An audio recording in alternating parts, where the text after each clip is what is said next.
Welcome to the studio. Today, for this everyday art series class, we are going to paint a really cute little snowy pine cone branch. Let me lift it up here and show it to you. It's going to be a really fun little painting. It's frigid here in Kansas. I know that it's very cold in lots of other places too.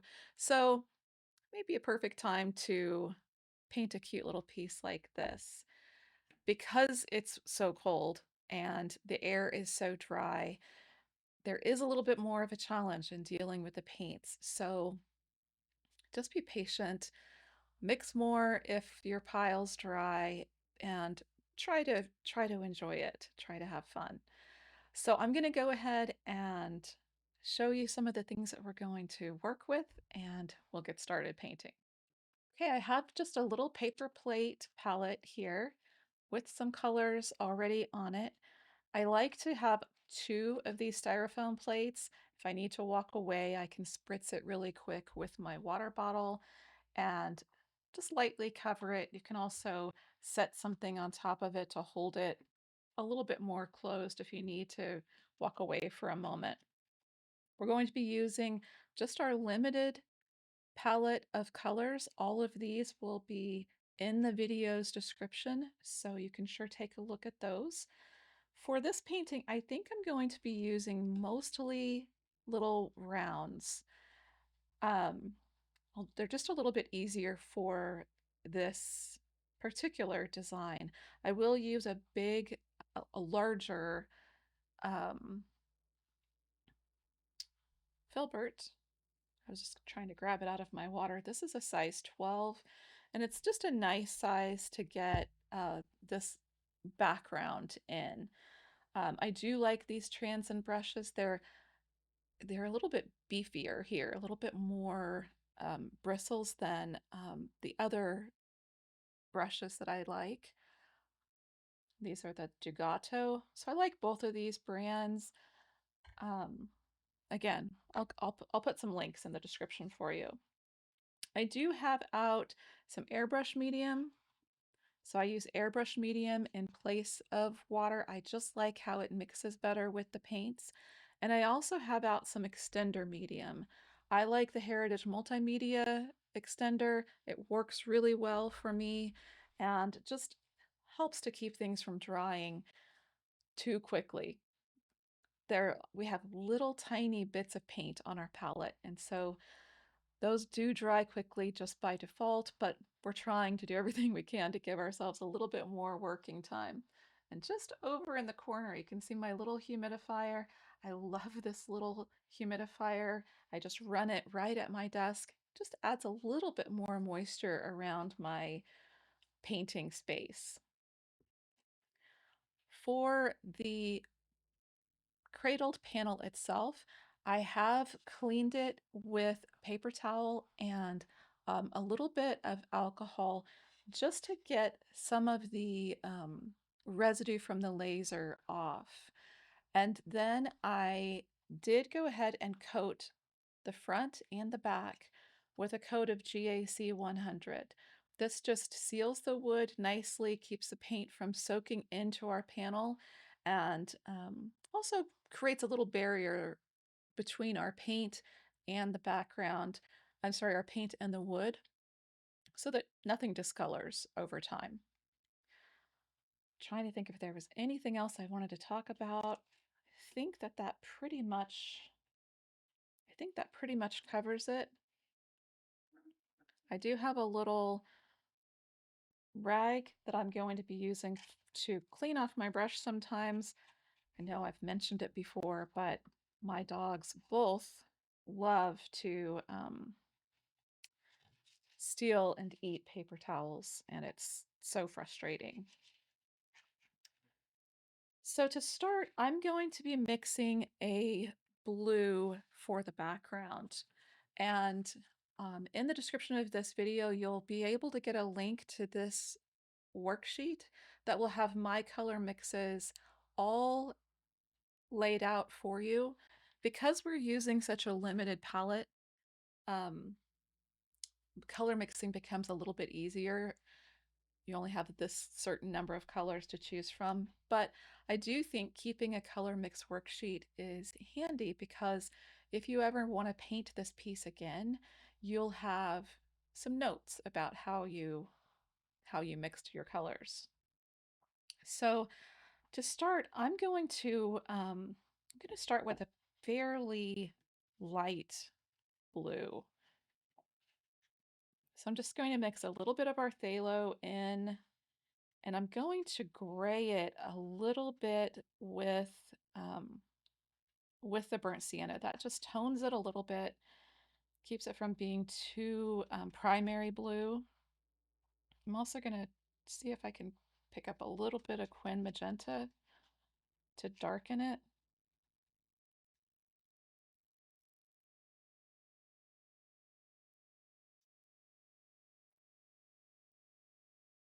So let's start with that. I have a little bit of extender. I don't know if you can see that on my plate here.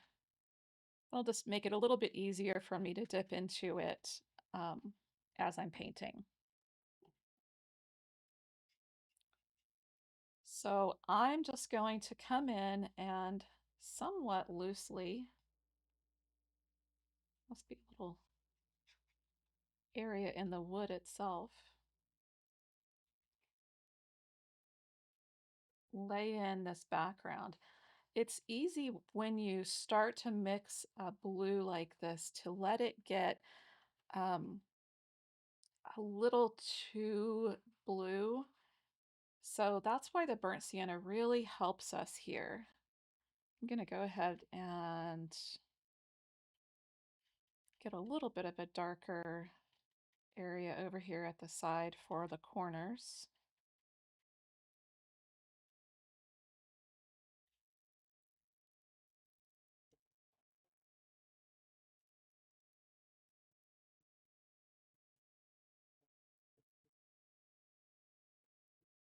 See what that color looks like. That's not too terrible.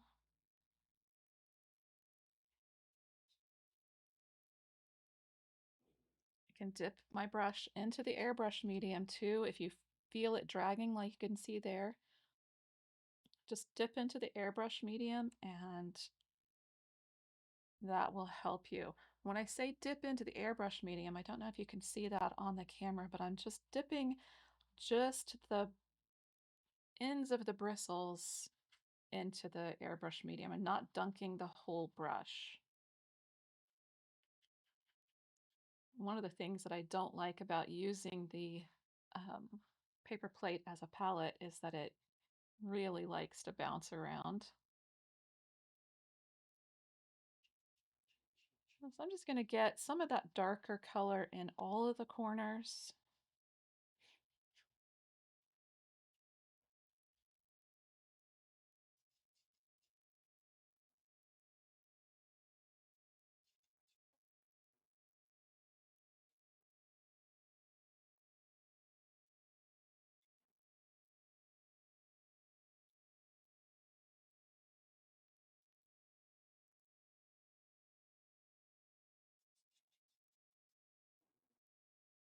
Using just a little bit of a crisscross motion. I like to have some movement in the background. We want to have some things going on back here.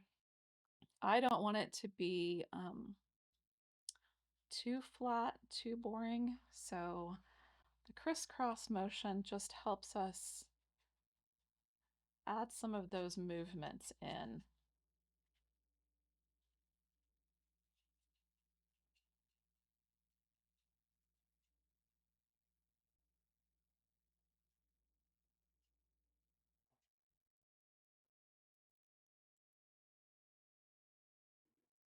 And you can see here that I'm painting over the whole design. I'm not trying to stay away from the pine cone in the middle here. I'm just going over everything. Some of that sky will peek through for our final piece. So just painting the whole background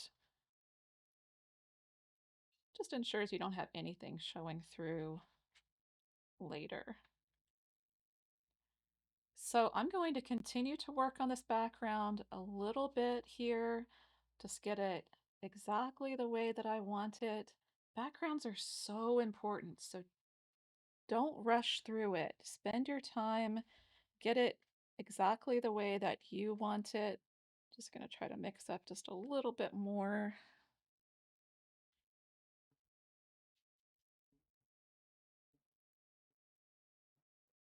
to hit these corners again. And it really is, it's a process of going back and forth. Sometimes when you add those lighter colors in, the corners will get too light again. It's fine. Just take your time, like I was saying, go back and forth. If you find as you're going through yours that your paint is pulling, then let what you have on your substrate dry and come back with another layer. So far, this is working pretty good for me. I hope you can see some of those things happening. That's what I was talking about before with allowing your background to have some life and some motion. We don't want it to be too single colored. So I'm going to go ahead and spend some time getting my background just the way that I want it. And I'm also during this time going to go ahead and paint the sides of my substrate. I like to go ahead and do that at the same time just so everything goes together. It looks like it matches. So I'll get that done and then we will start on the next part.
Okay, I have my background pretty much done.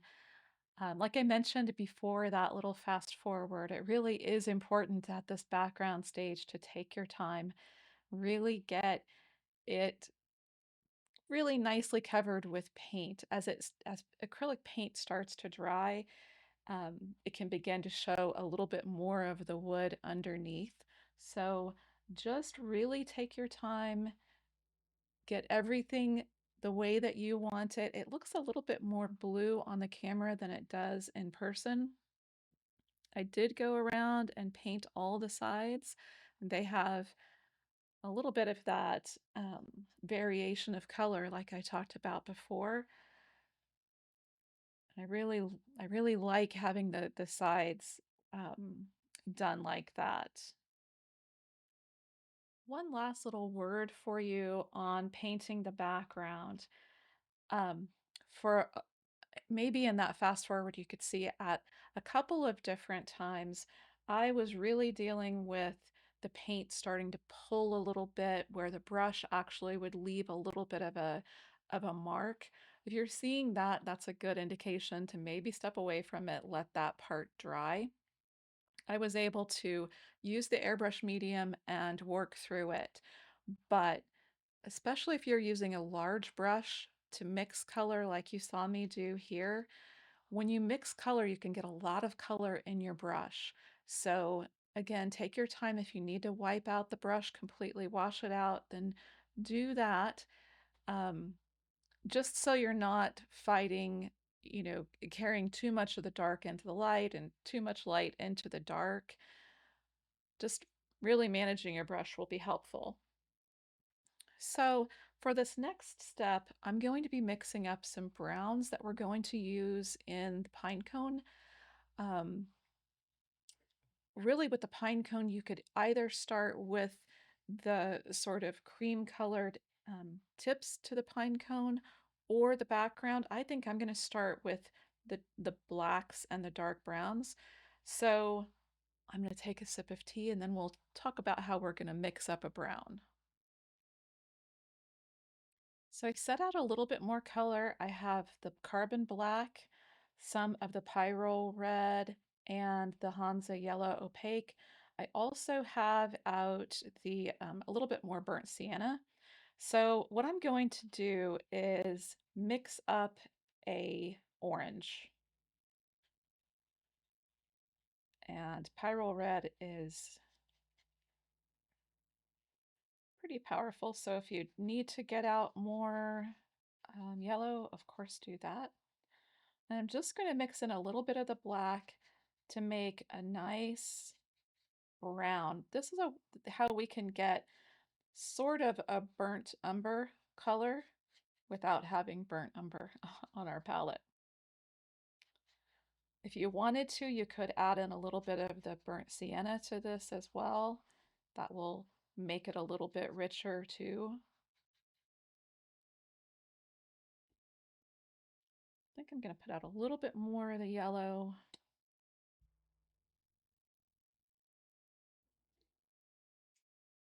And because I want this mixture to last a little while, I'm going to go ahead and dip into my extender cup up here and introduce a little bit of the extender into this mix. So hopefully it will stay workable for a little while.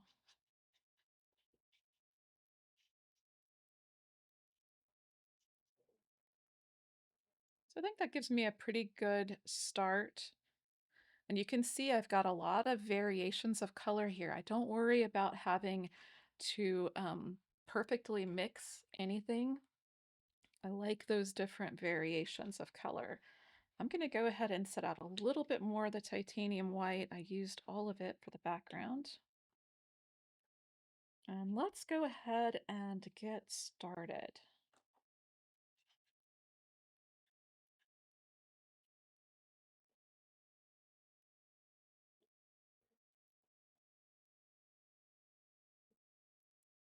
Basically, what I want to do here is just begin to hint at some of the little spines of the pine cone that are going on back here. So I'm going to go between the black and that brown that we mixed and just start to add in some color. So you can see that I'm not cleaning my brush at all, just going back and forth between those colors, just doing a little bit of variation. My background is still a little wet here. If you wanted, you could certainly allow your background to fully dry.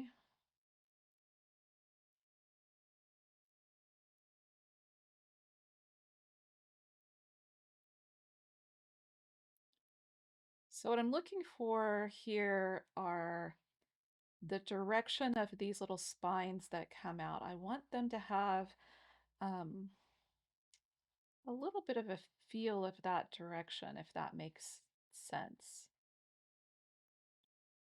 Some of them point a little bit more to the outside edge, so I'll let my brush strokes go in that direction.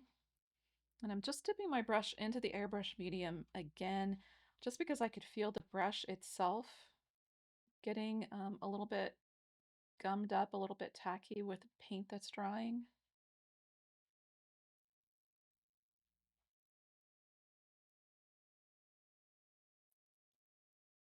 So just take your time through here, setting in some of these browns and blacks. I'm just going to mostly go around where some of the tips are of the pine cone. You could certainly, if you wanted to, paint this entire pine cone shape. For me, I I see it better if I sort of segment it out like this um, and paint the individual little spines of the pine cone. I feel like I can get a little bit more variation doing it this way. I can focus a little bit on the directions of these. Are they called spines? That's what I've always called them.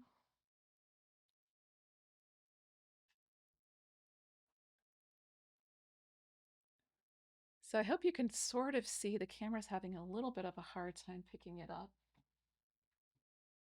I don't know if that light over there will help us or not, maybe a little bit.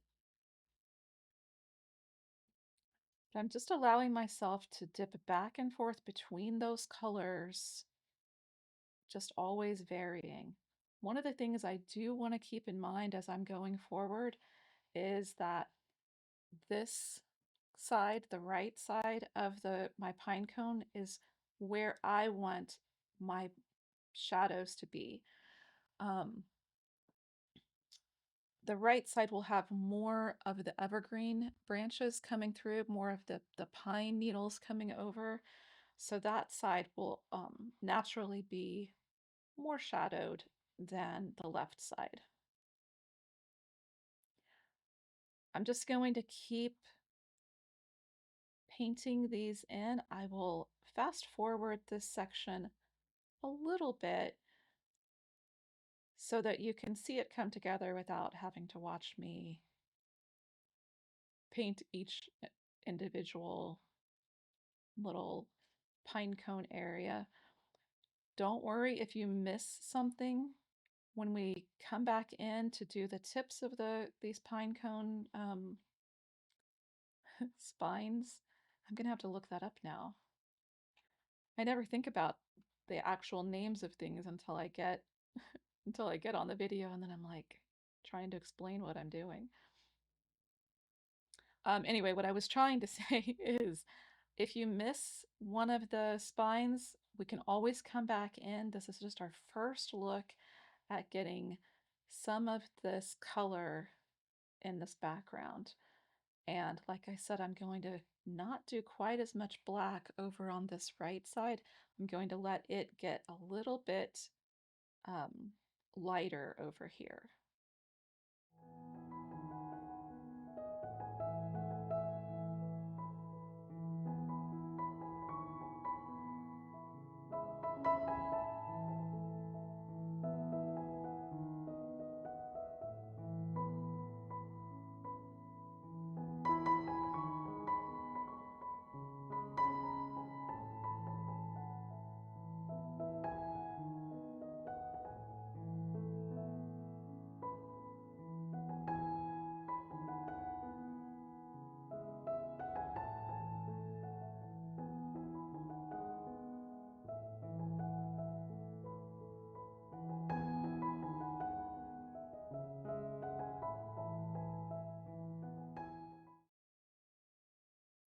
Okay, I've tried to adjust the contrast a little bit so that you can see a little bit of what is happening here.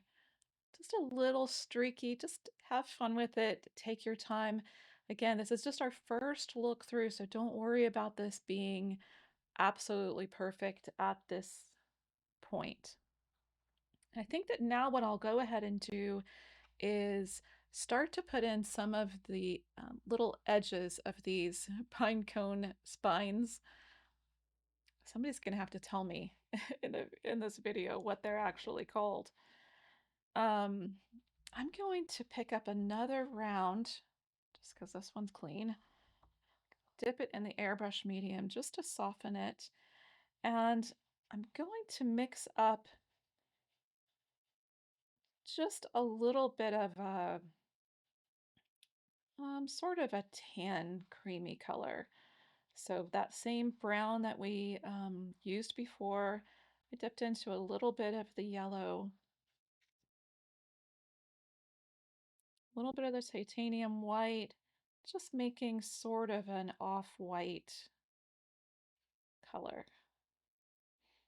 And I'm just going to start to touch that into the spines back here.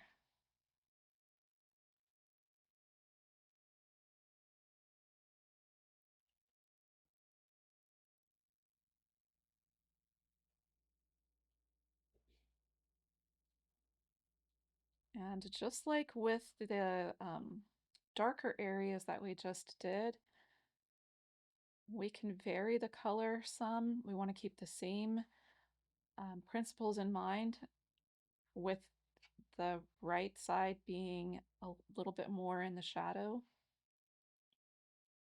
So we'll let those areas be a little bit darker. In the shadow, I often think of things also being a little bit cooler.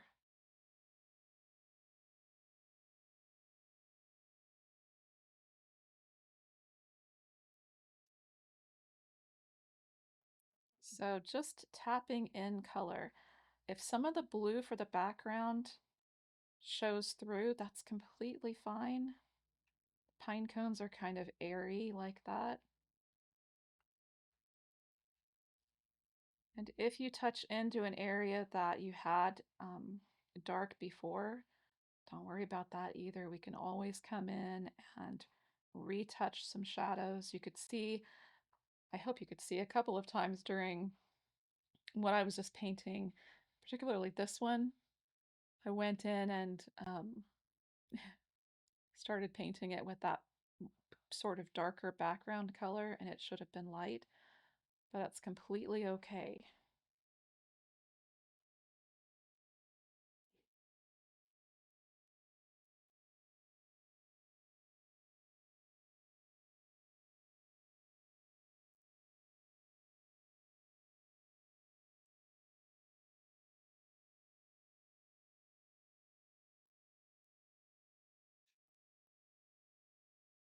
Keep trying to remember to dip into a little bit of the extender just to try to keep these workable a little bit longer.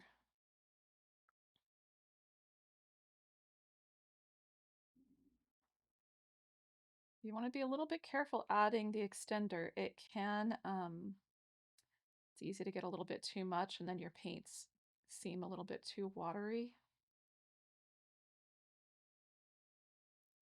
which is sort of what I did there. I'm just going ahead and carrying that around to other areas since it's on my brush.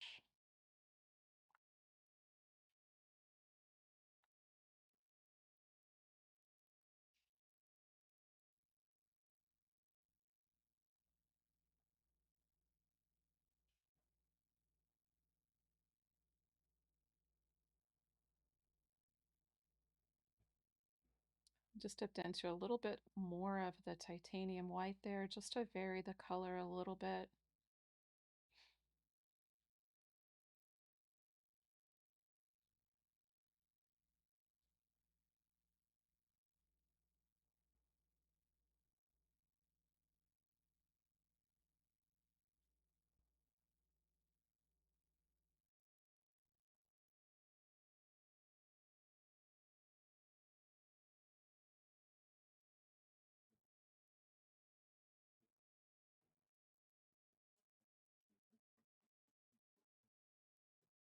I just darkened that mixture a little bit again for this shadowy side.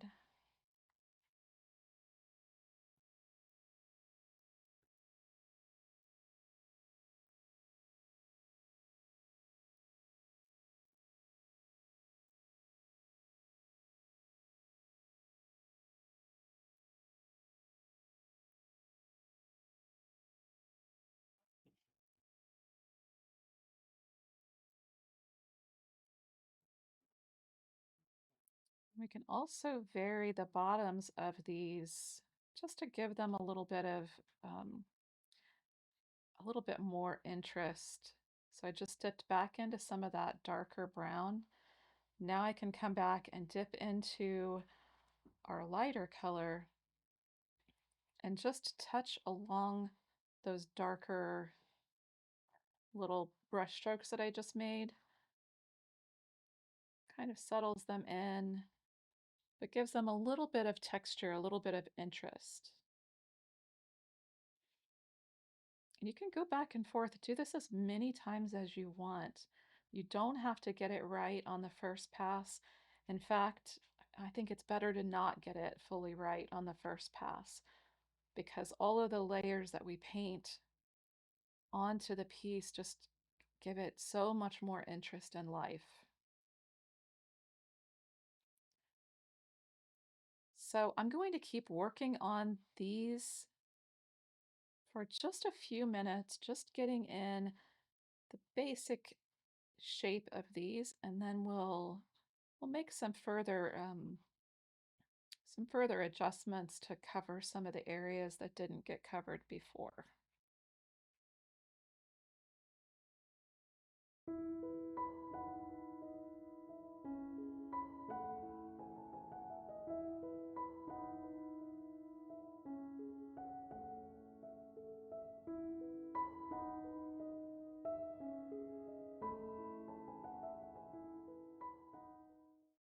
Okay, at this point I have pretty much all of those tips of the pine cone painted in. We still have a lot of little areas of blue showing through. That's okay, we're going to handle those. Like I talked about before, I did add a little bit of just some of the darker brown, just some texture really, some variation. This little tip over here sort of goes behind another little edge. So I'm just going to darken that bottom one a little bit. How much detail you do is completely up to you. So now I'm going to come back in and do another value in here. So we started out with that kind of creamy color, letting it get a little bit darker on the right side. Then we came in with a little bit of the darker brown just to give it some texture. Now we'll come in with a little bit of a highlight, just a touch along the top. And again, like you could see, I didn't wash out my brush. If you have trouble getting this light enough, you can certainly go ahead and just rinse out your brush real quick so you don't have any of that other color. But I'm just going to lay it in across the tops of some of these just to bring them to life a little bit more, give them a little bit more interest.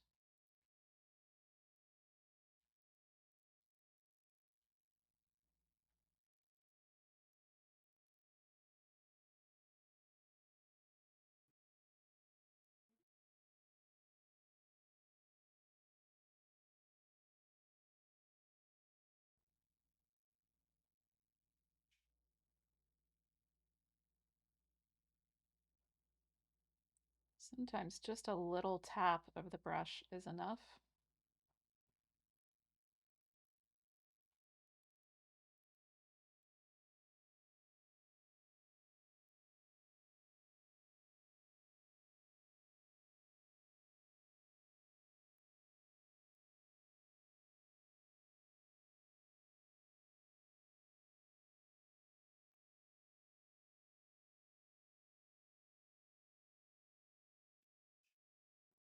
I want to be a little bit careful on this shadow side, not to let any of these highlights get quite as light as the other ones on the other side.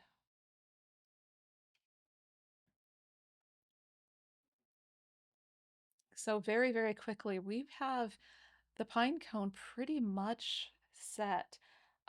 During one of those little fast forwards before, you might have seen me taking some of this highlight color and just streaking it through the background here, or in what are our shadow area is. This can help to kind of makes a couple of the edges of those spines come forward a little bit, just gives it a little bit more detail. We don't have to be real specific here, just little hints of some movement and some sort of wood-like texture back there. So at this point, I'm ready to come back in and um, fill in some of these spaces that are still showing. Um, if you wanted to, and really I would suggest that at this point, before you come back in, that you let this part dry. You probably won't fight it quite as much, but I'm going to just see if I can keep pressing forward here just so we can move on to the next sections.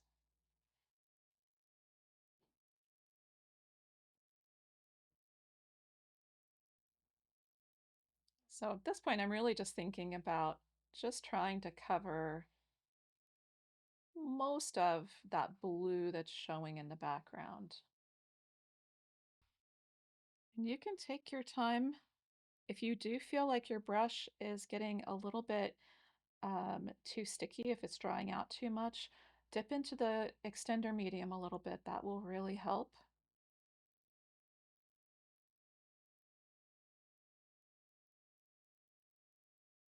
It just kind of keeps those bristles from setting up too much with paint. So you could see there that I just went back into this creamy color that we mixed. I'm just going to go back and forth between the colors, just filling in some of those areas and finishing off the pine cone a little bit. And this is where I can clean up if any of that darker color got onto the tops of these. I can touch against that and clean it up a little bit.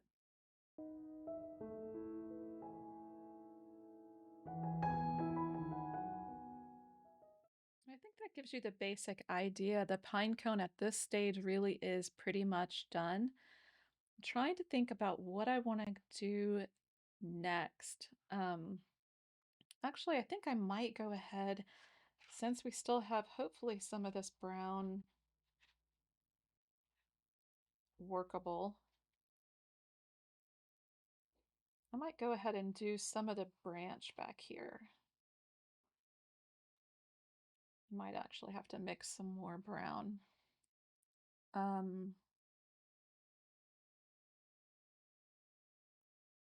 so I'm just going to use this same round brush that I've been using and just start to set in some of the color of this branch. Some of the pine cone needles are going to come over the top.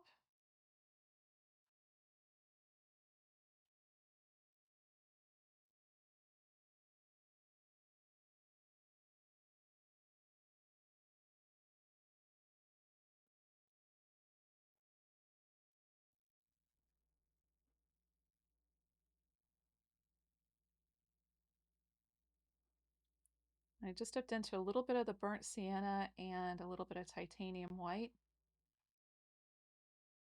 And of course I have that other color still on my brush that I was using before. Just to hint at some lighter areas and variations in the branch back here.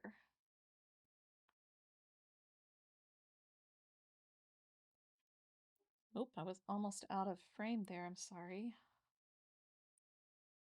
And then we've got this branch that comes down here.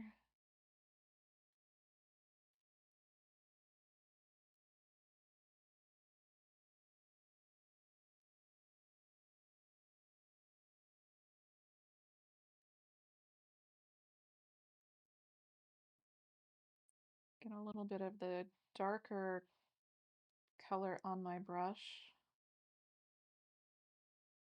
I think I have a little hair on my brush.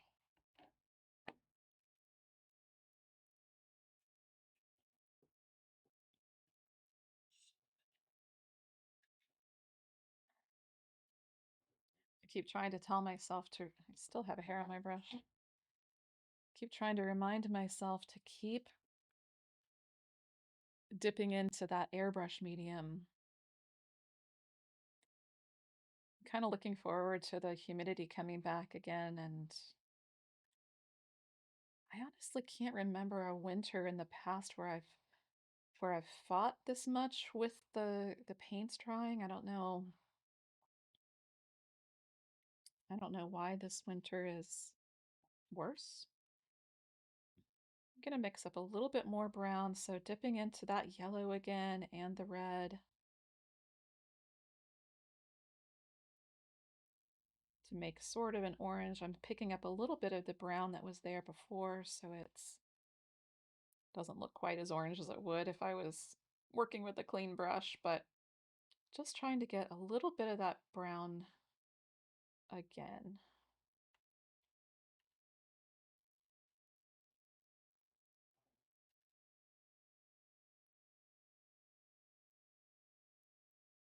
And really, as you're painting, just always be thinking about varying the colors.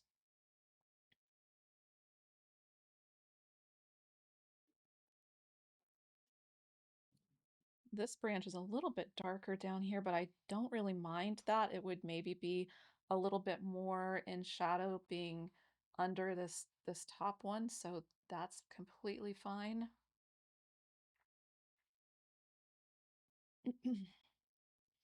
There was like a little pine cone um, tip that you could kind of see in the reference. I will try to make sure that that I post the reference so that you guys can see that. But I'm just going to hint at that, just a little dot of color there.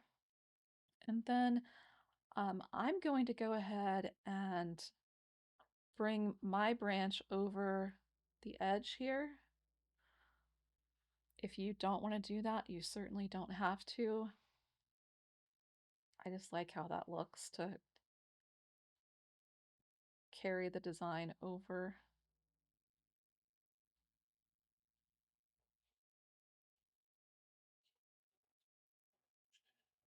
I'm going to dip into a little bit of the dark again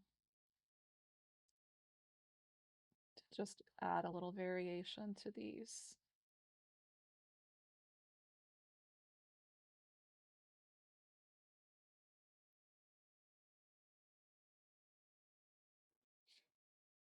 And then dip into a little bit of the light, just dipping into some white and letting it mix with what's here on my palette.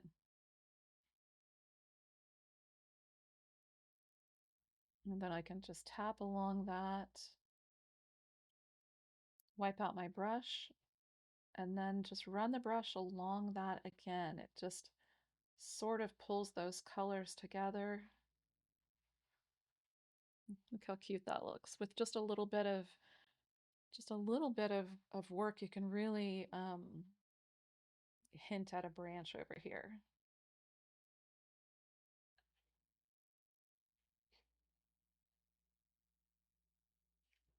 Let me bring this branch down just a little bit more, just using just the very tip of the round so that my paint stroke there is just really narrow.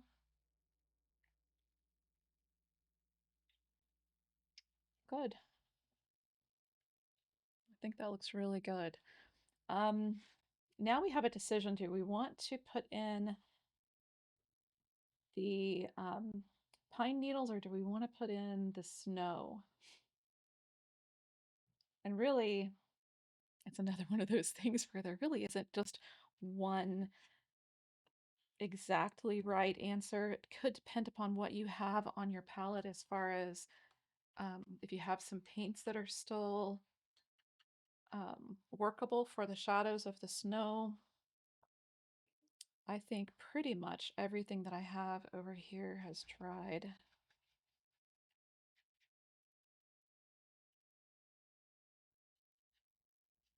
Yeah. So for me, it really doesn't matter. I think that I might go ahead and do some of the branches. Um, I'm sorry, some of the pine needles. And one of the things that I want to do with my pine needles is to hint at some needles that are a little bit more in the distance. So to do that, I'm going to go back to the blue that we were working with before, a little bit of the burnt sienna to gray it a little bit. I'm going to add in some titanium white to see where we are. And I might add in just a little bit of yellow.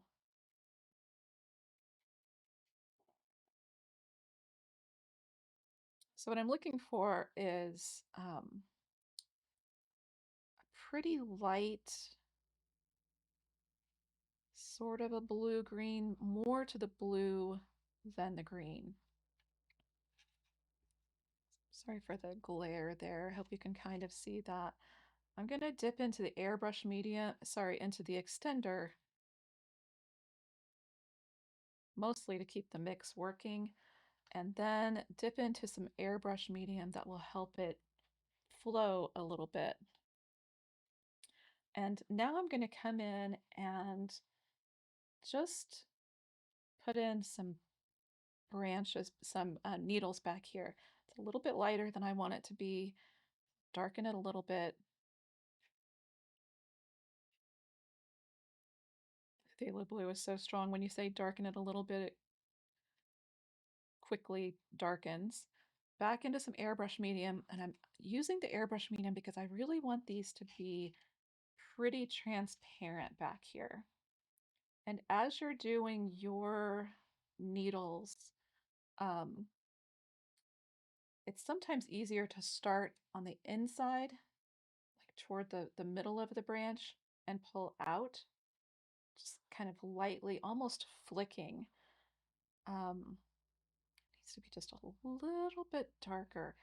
You'll have to go back and forth a little bit, just playing with that color until you get it right. Don't feel like you have to have the mix just perfect the first time, but do sneak up on it. So do use that airbrush medium to really make these strokes very transparent.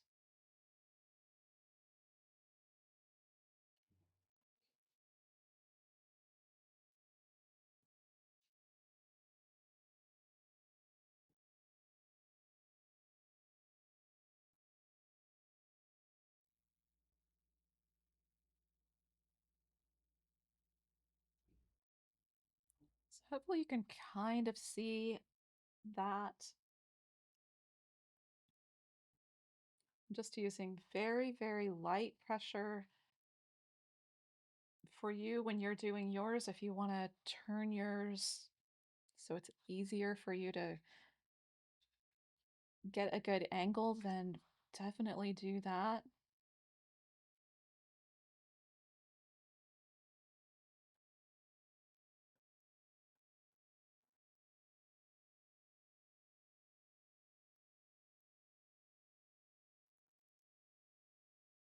I think I'm going to bring in just a little bit more burnt sienna, just gray it a little bit more.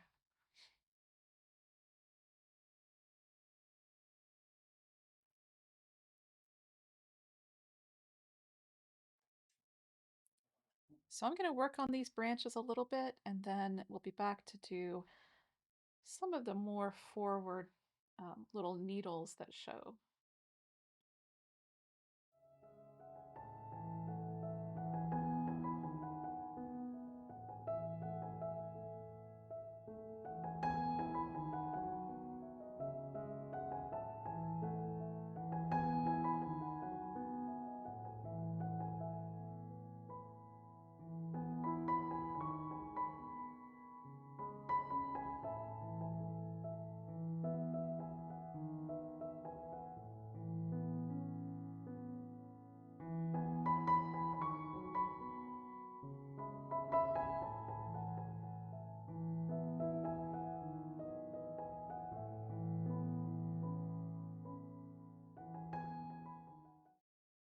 Just mixed up a little bit more of that color that I was using before started to kind of run out a little bit. Anytime that you remix more paint, the next time that you go to your piece, just take the first few brush strokes that you make a little bit um, testing, just a little bit conservative with the first few that you do, but that's actually pretty close. It did take me a little bit of mixing to get sort of to where I wanted, um, but the burnt sienna really helped. And so out here at the edge, what I'm trying to do is let this go a little bit further out than the main pine needles will be. So I want these to look like they're a little bit back in the distance a little bit. It'll just help to give the piece a little bit more um, atmosphere, a little bit more depth. That little bit that I just picked up went a little bit greener than I wanted it to.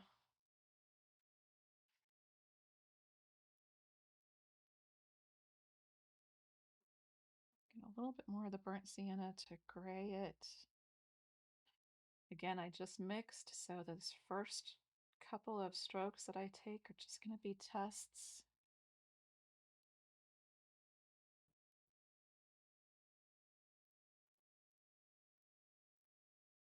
And I never worry about mixing the exact same color again because those variations, like we talked about before, really, really help.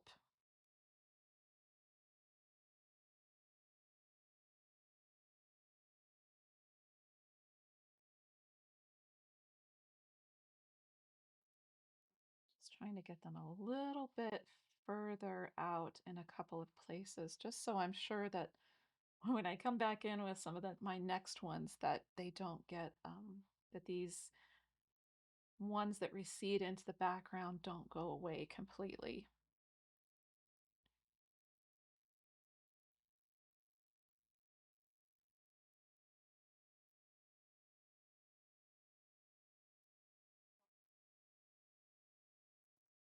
I'm fighting a little bit of a glare with the lights on the paint to actually be able to see what color I have.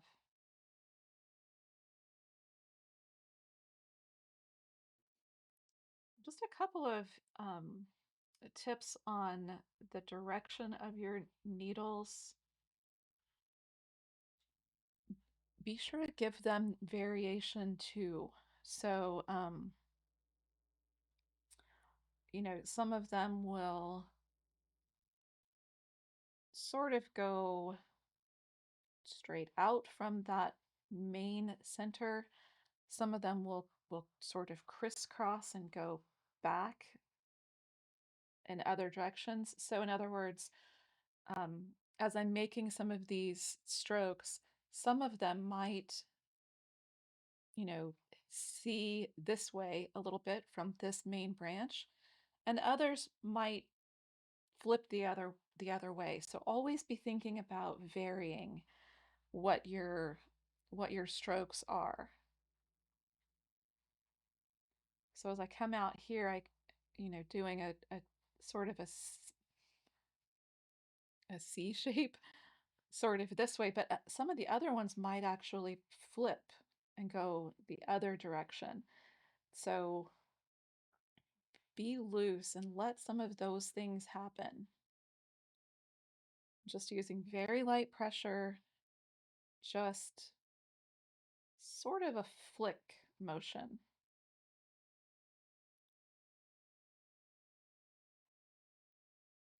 I've got some of this green back here, so I'm going to dip into it and begin to add a little bit more color.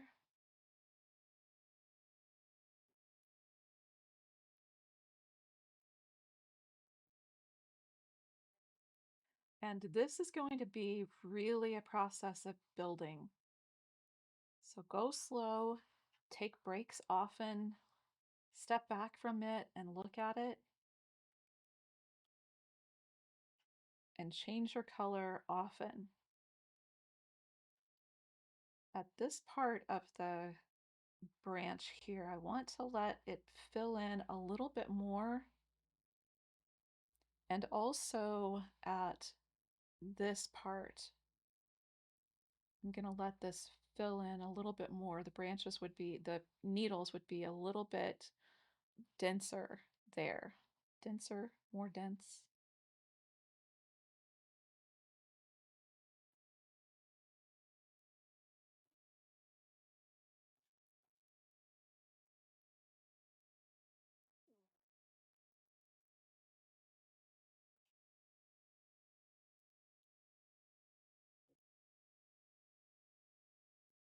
I'll let some of these needles up here come over the branch. That will help settle the branch into, make the branch a little bit more part of the scene than just kind of stuck on top.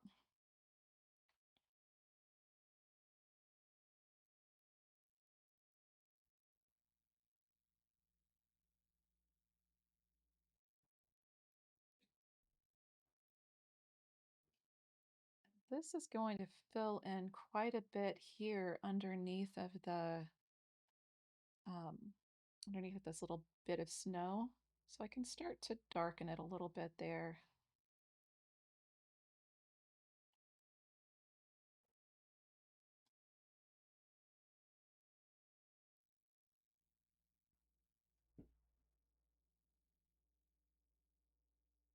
So I like how that's starting out. I think that that looks really, really good. I'm gonna bring some of these darker greens down here a little bit.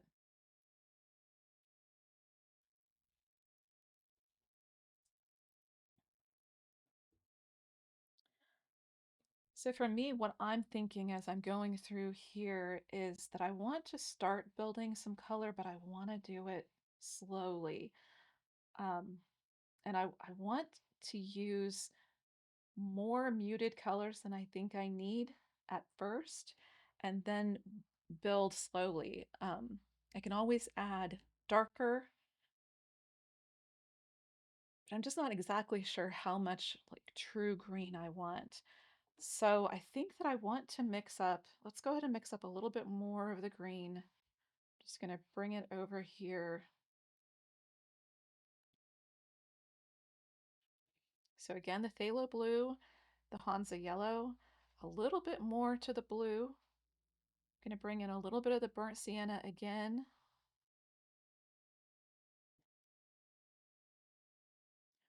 Kind of like that color, but it seems a little bit dark. So I'm going to lighten it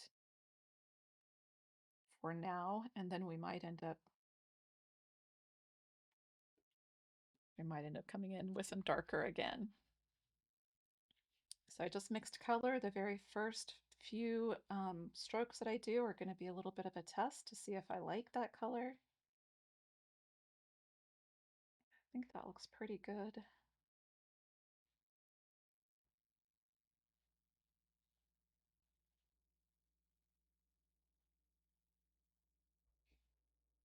Might be just a tad more yellow than I want it to be. That was way too much phthalo blue.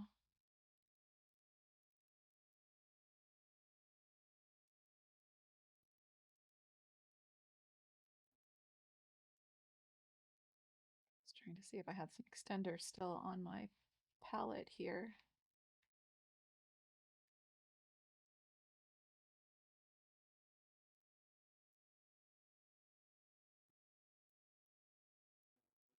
Let's see what this color looks like. Still a little light. So to darken it, I'm going to come into a little bit of the quinacridone magenta, a little bit more of the of the burnt sienna. Let's see, maybe just a tad more. I'm just trying to make sure it's not purple. I'm using the quin to darken it, but I don't want it to be purple.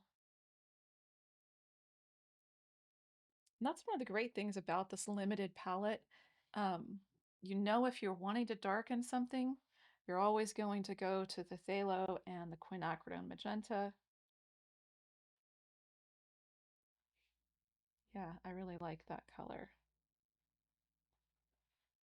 When you think that when you're painting and you think, oh, I really like that color, carry it around, get it to lots of different places on your piece.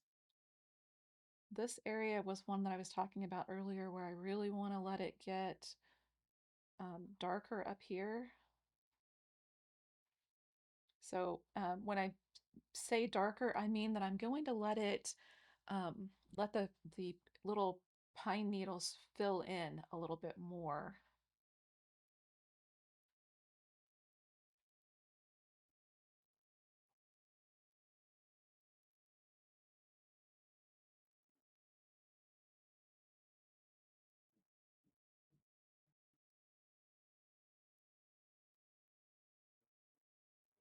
And I want to be sure to mention here, if you are using extender medium, it's important to understand that extender medium is great for keeping your paints from drying too quickly, but it's not really great for making your paint um, thin enough to do these kinds of very fine pine needle strokes. So when you're wanting to thin out your paint for these kind of fine lines, be sure that you're using the open medium.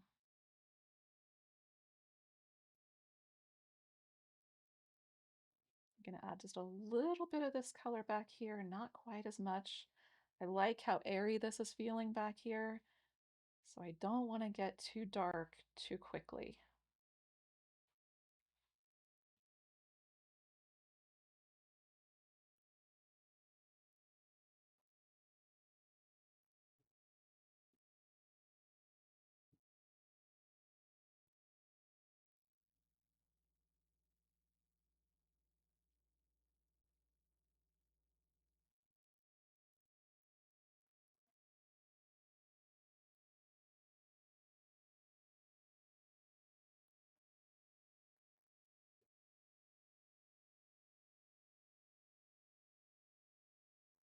Even though in this area I filled it in a little bit because I want it to want the branches to be a bit more dense here, I can still hint at branches happening by varying that color.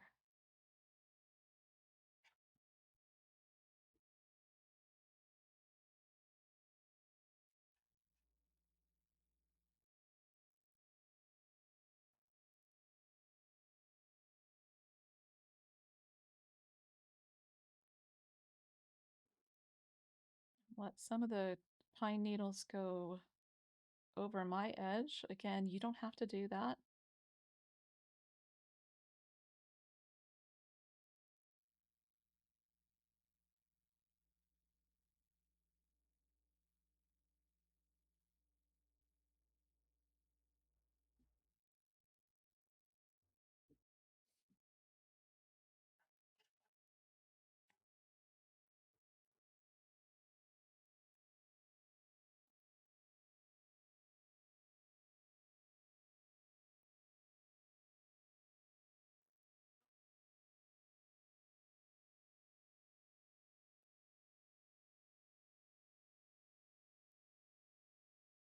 This little branch down here, these pine needles are going to sort of overlap each other. So you'll have pine needles from this part coming over the pine needles from this other little branch.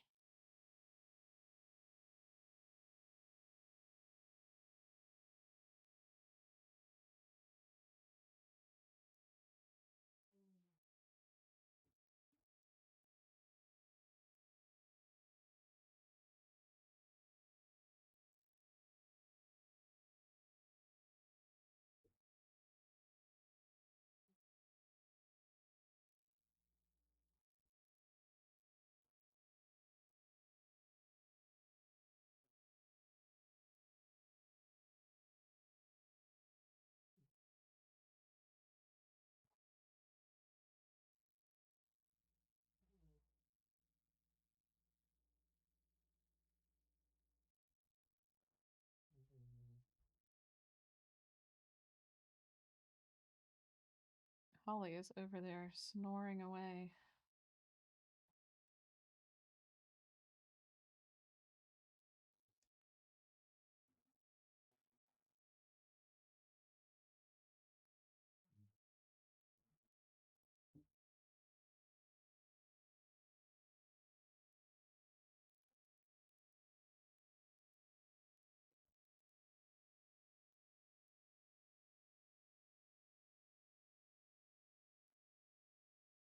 I'm just going in here, just trying to think about purposefully going over some of these branch areas. And I realized earlier that I missed a little part of a branch that shows right here. And thankfully my brown was still a little bit workable, so I can just dip into it and just quickly tap that in. It's sort of under the snow there. I'm going to let it get darker, more shadowed on purpose.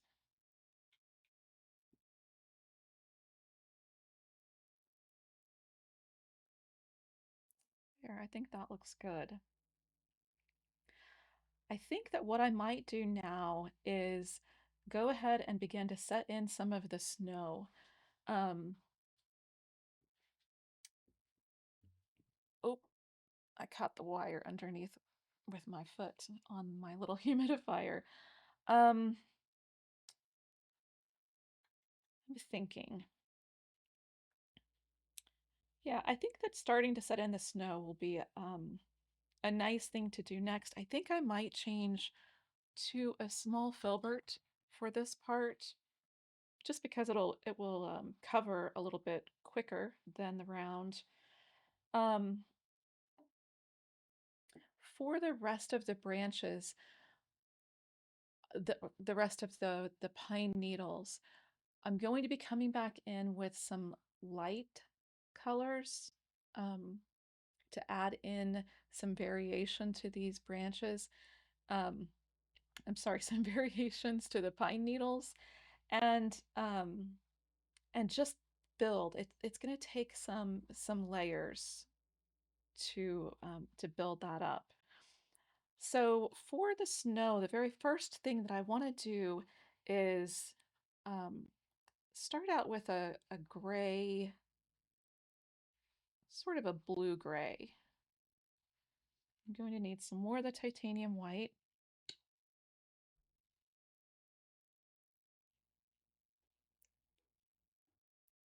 I already did purchase another titanium white because I know I go through it much quicker than anything else. So there is just a little blue-gray color mixed, just this little color here. So just a little phthalo blue, some black, and I'm just going to use that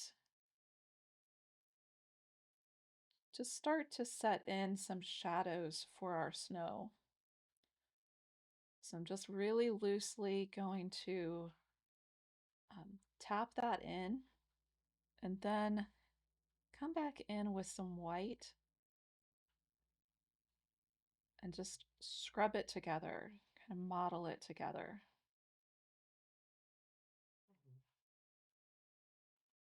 So for this little back snow back here, um, it's almost sort of two layers of snow. So you've got this little bit of snow that's going to come in front. All of those layers really add so much interest and depth to the piece. And again, I'm going to go ahead on mine and carry the snow over the edge here. I'm not being too particular about it yet. Just sort of just kind of scrubbing it in.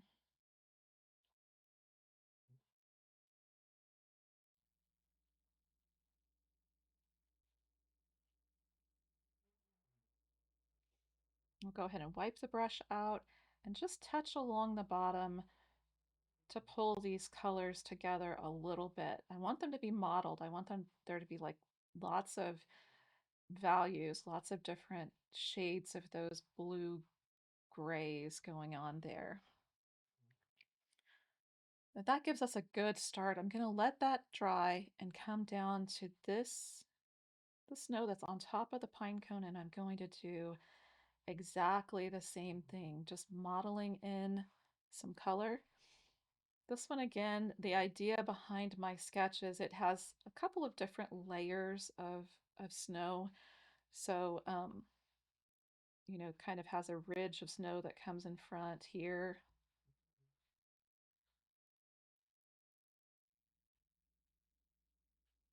And this snow will take a number of different layers to get it to really have some of the texture of snow.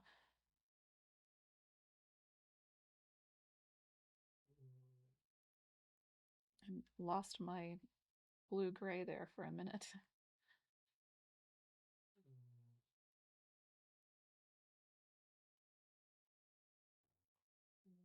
And once we get these in, once they dry, we'll be able to come back in and do a few more pine needles over the top in just a couple of places.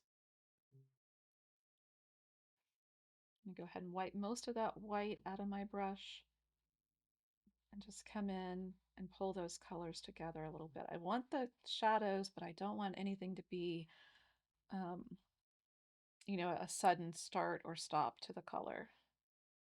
This has started to dry a little bit, so I'm going to come back in and just restate some of the lights.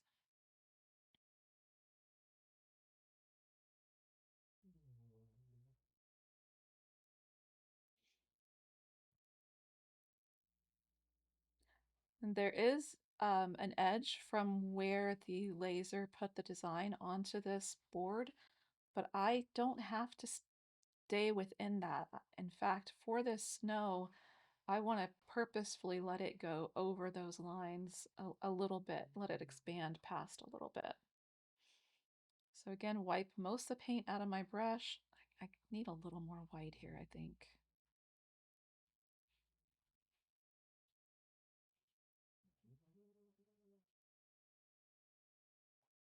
Most of the paint out of my brush dipped into the airbrush medium just to kind of tap those colors together a little bit.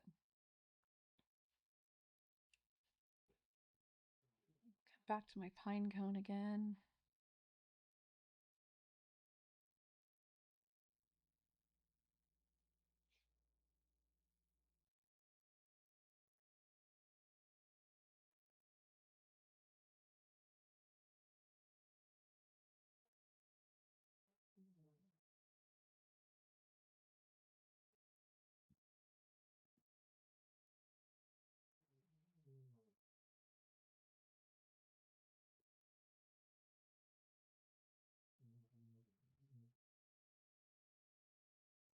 That looks pretty good. I like how that is looking. This piece really is a lot about building all of those layers. You have to really, um, you know, build the snow, let it dry, come back in. And I think at the end, I'll actually be really adding some thick paint there, really letting the texture build up. Even in just that few moments, my little blue-gray started to dry. I'll see if I can bring it back a little bit.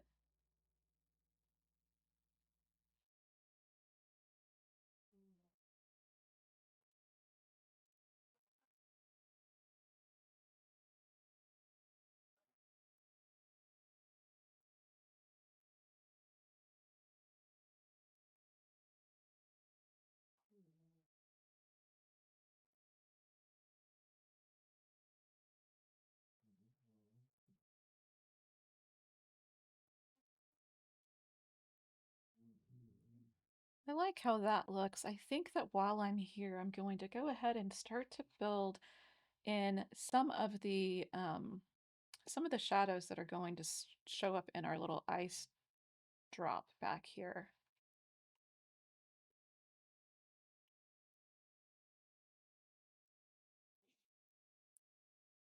So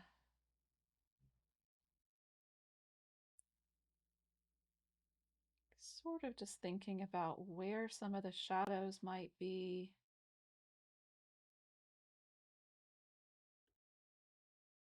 Get most of that out of my brush.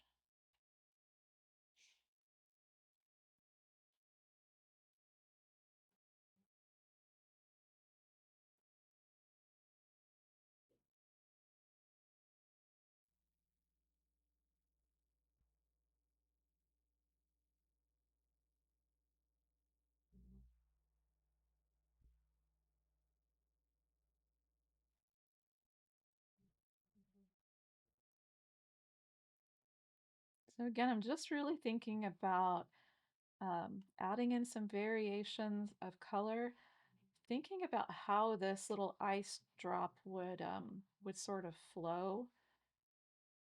So I'm letting my paintbrush follow that same sort of shape.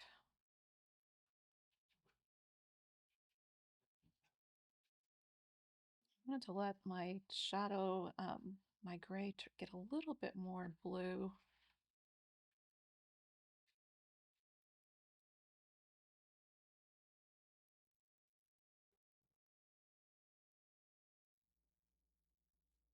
I think next time I'm gonna have to like use some tape or something to hold my little palette down. It just wants to bounce everywhere. This might be a little bit too blue, but I'm gonna go ahead um,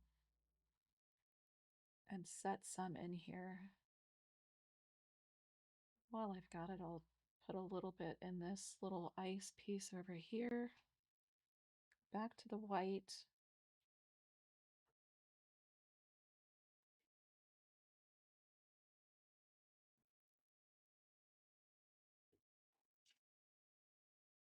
Get most of the paint out of my brush, which didn't work. So I just dip it into the airbrush medium. That doesn't really wash the brush, but it does get out most of the color.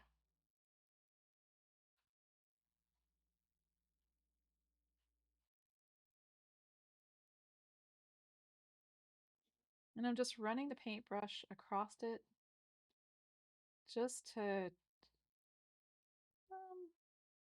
I'm going to use the word smear. That's not exactly what I mean, but I think that you know what I'm trying to say. I just want to give at this point of building this ice droplet, I want it to be pretty smooth. So I'm just trying to pull these colors together a little bit. And I don't know if you can see what happened here. These two lines in this that kind of line up together. I really don't want that. So I can come back in, drag over it a little bit just to keep that from looking like two lines that sort of lined up. I think I am going to go ahead and turn it over just to do this other edge. So our little ice droplet will be lighter on both sides of it.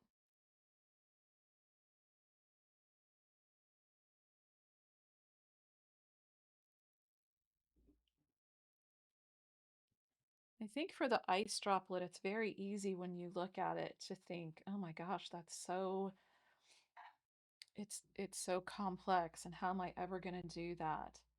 Try to keep it as simplified as you can. Don't overthink it.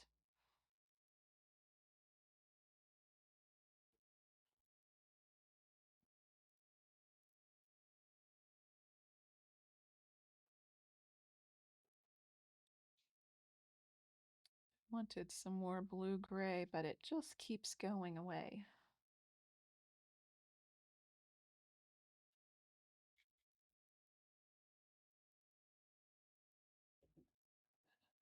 get some more titanium white out.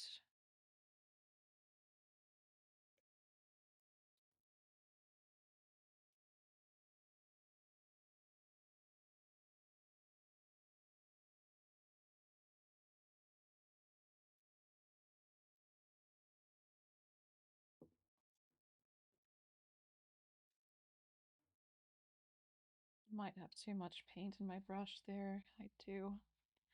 It's one of those things that always happens when you use your brush to mix, you can easily get just a little bit too much paint in your brush.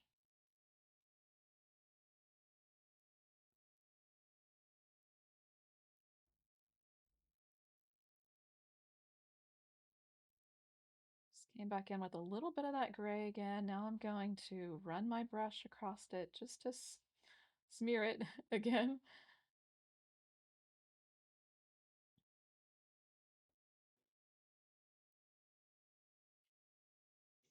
Now I'm going to get some titanium white on my brush and come back in and try to bring those together a little bit. For this, when I say smearing together, um, a lot of times that means I'm using more of the brush. So where in other parts of this painting so far, we've used pretty light pressure. Here I'm using a little bit more of the full belly of the brush laying down against the piece. Start to set in some of the lights for this other ice droplet.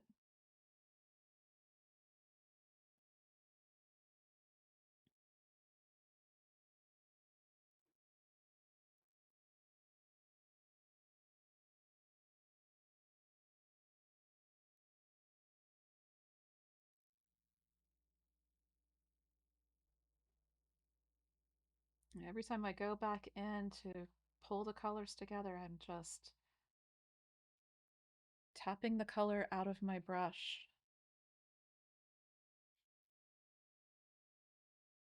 Picked up a little bit of titanium white there to bring in a little bit more of the true highlight around the ice. Most of the paint out of my brush and just soften the edges a little bit. Kind of like to add a little bit of blue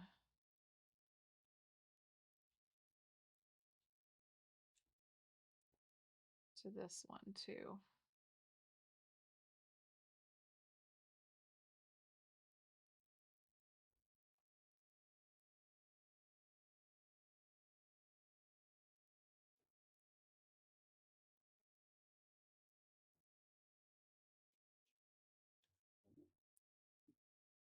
I think now I'll come back in.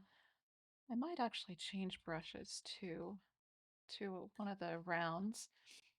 And I'll come back in and do a little bit of the bright white around the edges of this little ice droplet. I'll get a little bit of airbrush medium. Again, I'm wanting this to flow now, so that's why I dip into the airbrush medium. I had this brush in my water, so I want to make sure that I don't get a water droplet coming off.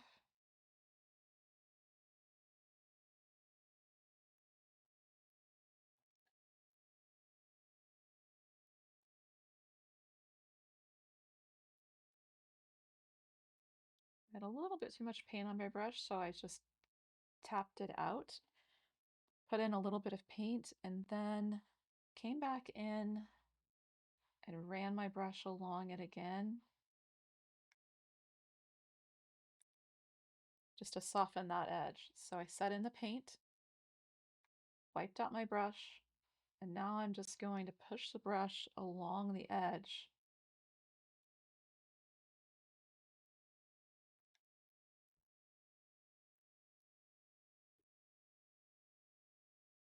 I think I'll add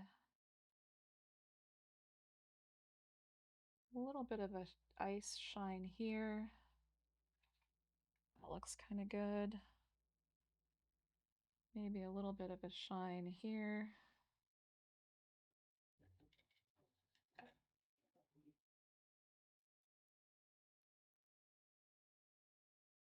Sorry for turning it. I know that makes it a little bit harder to see.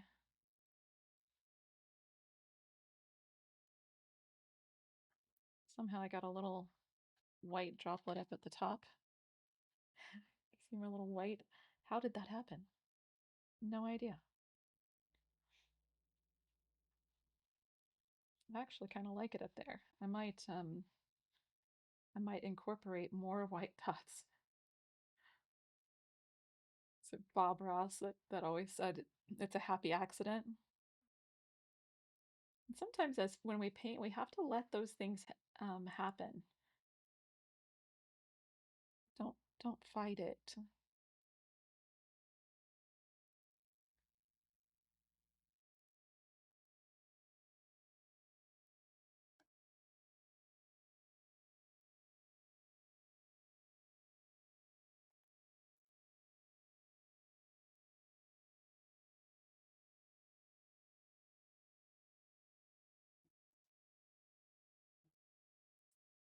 I like that. I'm going to leave that for now. I'm gonna come in and do just a little bit on this other little ice droplet over here.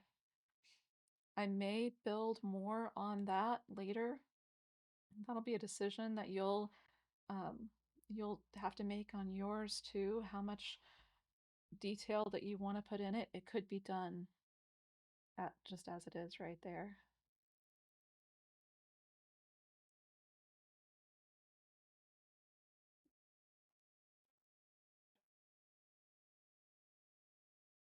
The other thing that we can add that could bring some real fun interest is just a few little dots within this ice. Not everywhere, just a couple of little touches.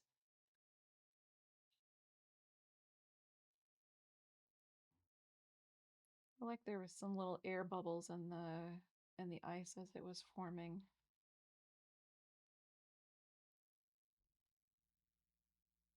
I think it's just a little too dark down here, so I'm going to try to lighten it without taking away all of the shadow that we put in. Yeah, that looks pretty good. I like it. Let's go ahead while we have this white on our brush and restate some of our snow again. This is, again, like I talked about before, this piece really is maybe one of the most layer intense paintings I've done for a while. It really just takes some patience to build all of the things that are happening here. So with this round, I'm just literally just tapping this white around.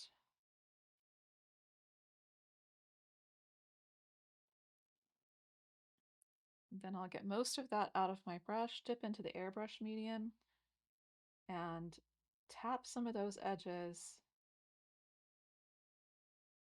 so that you still have some of the shadow, but it brings it together a little bit.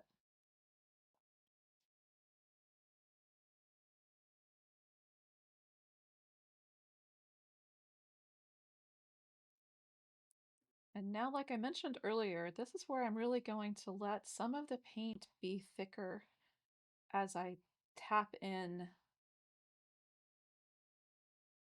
some of the brightest highlights of the snow.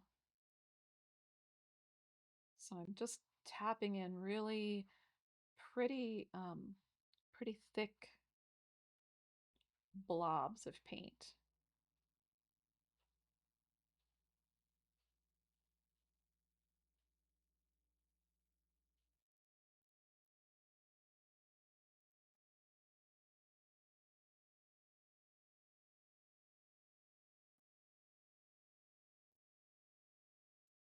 Get most of the paint out of my brush. and then just come back in and carry that over some of those shadows, just making them look like they pull together a little bit. Let's go up to this top one, do the same thing.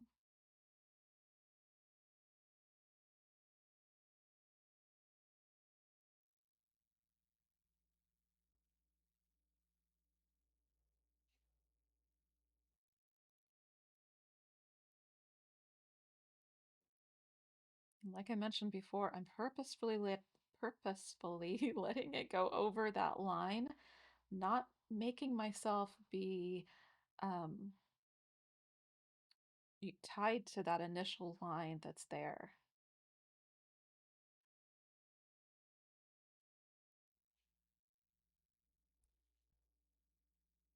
Most of the paint out of my brush again and tap along that new wet white just to bring it together a little bit.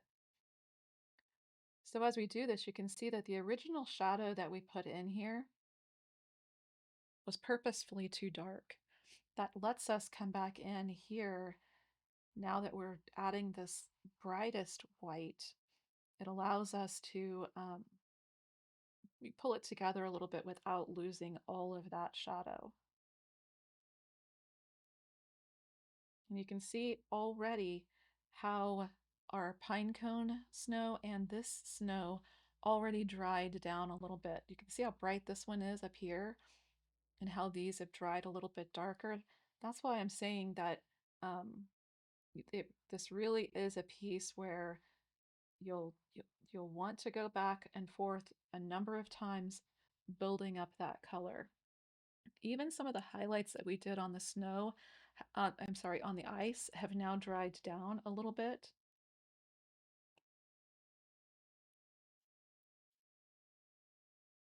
Okay, I'm going to take a little break. I just realized it's like 2:37 here in the afternoon, and my poor pups have not had their lunch. I'm surprised that they're being as good as they are. So I'm going to take a break, and then I'm going to come back and do a little bit more work on the snow and ice. We'll do some more fun snowflakes along the background and add in just a few more variations to the pine needles so that you can kind of see how those are going to come together.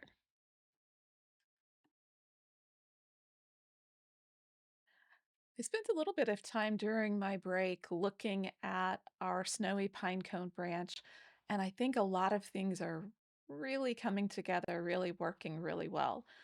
One of the things that I did notice was that the background got a little bit darker than I really wanted it to be initially.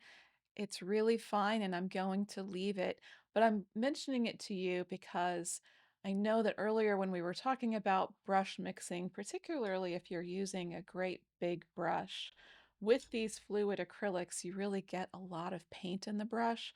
And I think that that was what really carried a lot of that darker blue around.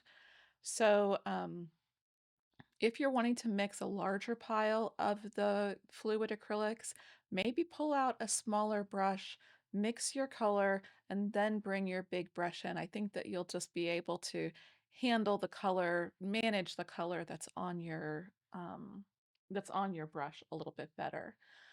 I'm going to come in now and do a few of the final little edits. We're going to add some pretty blurred out snowflakes floating around. That will help to sort of fill in a little bit of the area around the pine cone.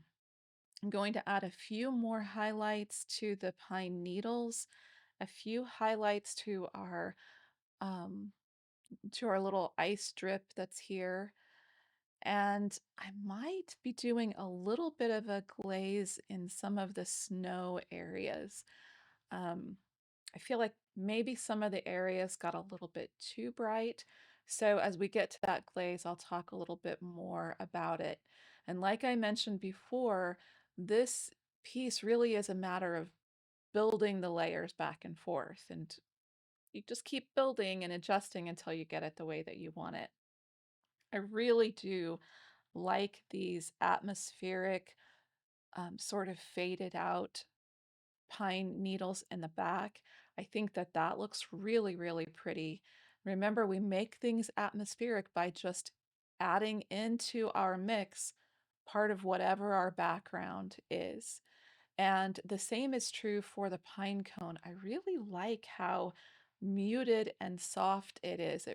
When we use that background color in our mixes, we just make everything fit together. Everything goes together better. And for mine, my background was still a little bit wet when I started to paint the pine cone. So that incorporated some of that color. As you're mixing your colors, if your background is dry, that's fine. Just remix a little bit of the color that we used on the background and use that in your mixes, and you'll really capture that atmospheric feel to it. So as I come back in today for some highlights, I'm going to focus mostly on the left side. I'm going to be adding a few more highlights on the scales of the pine cone. I actually looked that up. I was close, sort of, not spines, but on the scales of the pine cone, I'm going to be staying mostly on the left, just amping up the highlights on the left. And then I will redarken just a few areas on the right side. Maybe. I really want to make sure that I have my lightest lights and darkest darks set in. So I'm going to go ahead and get my palette opened. I have had it stored in a Ziploc. So I just sprayed it with a little bit of water and then slipped it into a Ziploc.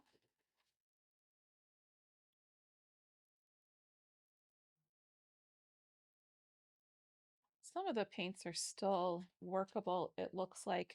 But one of the nice things about keeping your palette like this is if we do want to remix some colors, we can easily see the other colors that we had um, here on the palette. So I think I'll set out just a little bit more of the titanium white.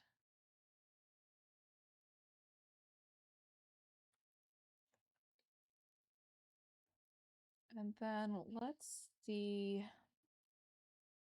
I'm going to pick up a round because I think that I'll start working first on some of the highlights on our little ice droplet. So I'll open up my airbrush medium and I'll open up my extender liquid again. Remember what we talked about before.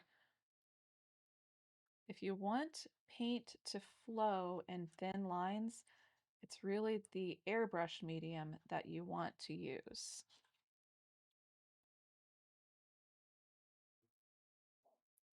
So I'm going to come in and just pick out a few areas where I want to amp up the highlights.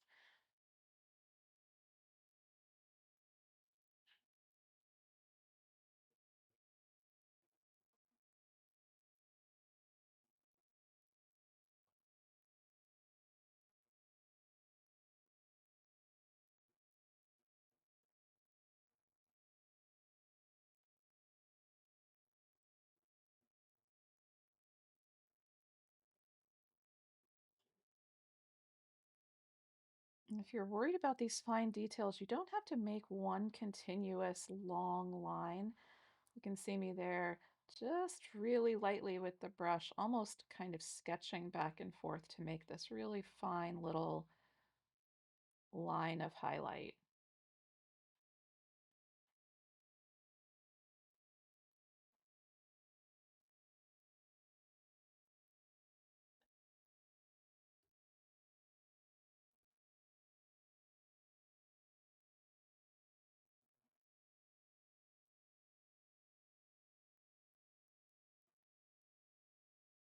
And acrylics do dry down, so particularly with the white, it may take a couple of times coming back in and doing more work on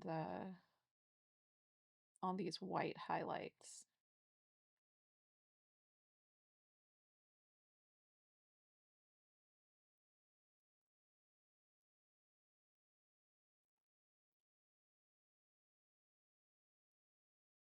So I think that gives you an idea. Take your time, spend as much time as you like, study the reference photo, really looking at where some of the highlights are. Our little ice droplet over here needs some more light.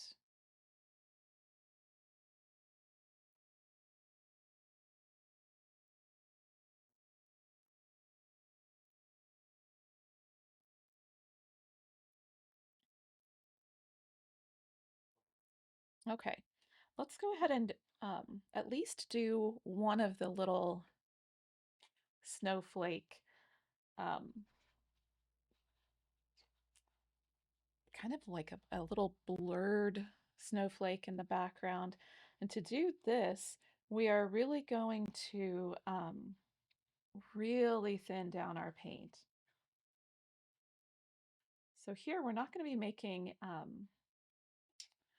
not making a line. So we could use the extender if we wanted to make sure that our dot that we put on our piece actually stays workable. I don't have my reference photo out, so I'm going to do that, and then we'll work on those snowflakes.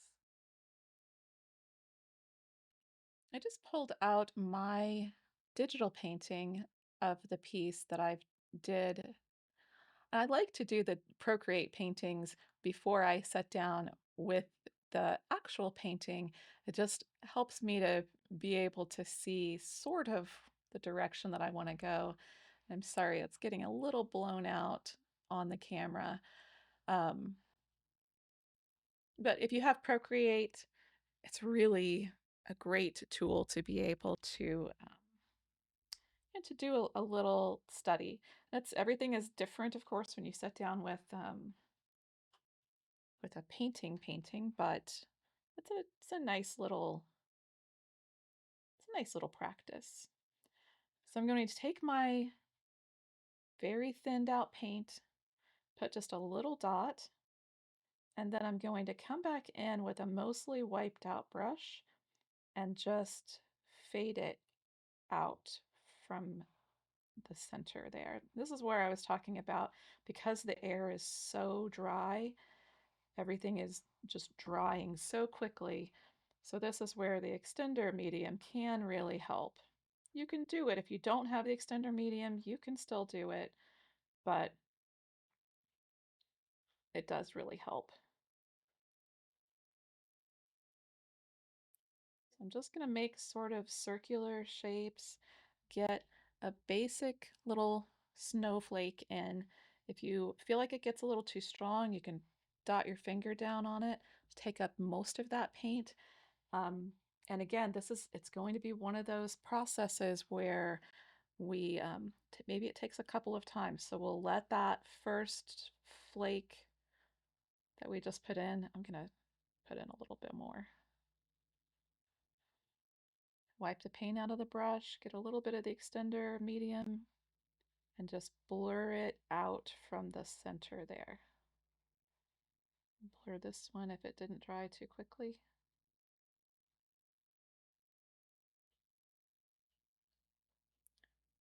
So it's really at least a two-step process for these. The first try, the first go at it is really the blurred part. And then we can come back in and add a little center to it, which will really give it that sort of bokeh look. So I'm just going to have a little bit of fun with these. I'll add in a few more. And then we'll come back and finish up um, the highlights on the the pine needles. I keep wanting to call the needles the branches.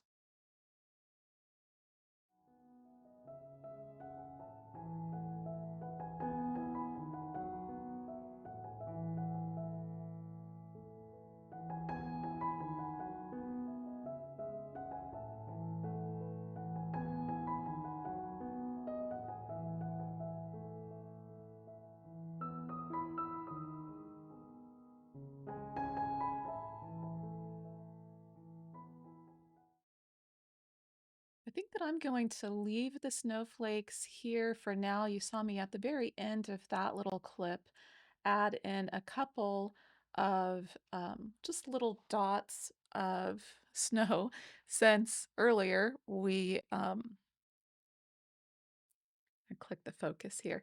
Earlier we had that dot that mysteriously appeared, so we're just going to embrace it and add a couple of other little snowflakes.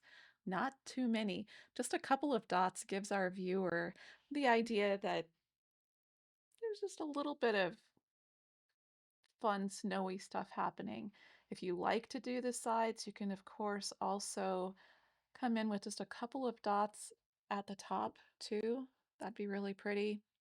The next step for the ones that we blurred out is let them go ahead and dry all the way.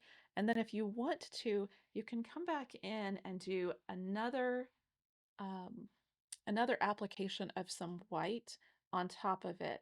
Just a little bit of a smaller circle in the center will give it, again, that kind of bokeh effect. So just think of it as sort of another layer. I'm going to go ahead and show you on one that is mostly dry. Let's go ahead and go to this one. So I picked up a little bit of paint on my brush. I'm going to just touch in the center of that, wipe the brush out to get most of the paint, dip back into the either the airbrush medium or the extender, and I'm just going to tap the edges a little bit just to soften that circle just a little. So you can see it gives it sort of a focal or just a highlight within that little bit of snow. This is really so fun to do. So, um, enjoy it, have fun.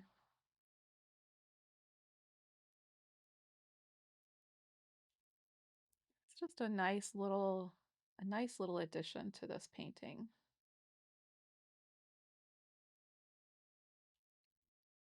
Okay, so I think that the thing I want to do next is I want to add a little bit of some um, some lighter browns, maybe um,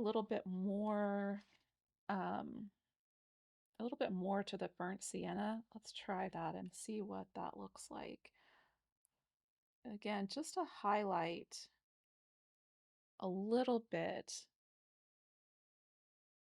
I think that what I'm going to do is get some titanium white, some burnt sienna.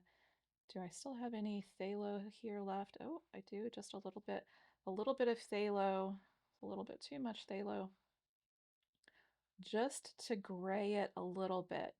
So remember when we mixed this background, the background has quite a bit of the phthalo, and so again, having some of that phthalo in this mixture makes it a little bit more atmospheric. I'm just going to put a little bit of this on some of the highlight sides. And I can dip back and forth, adding in a little bit more of the straight burnt sienna.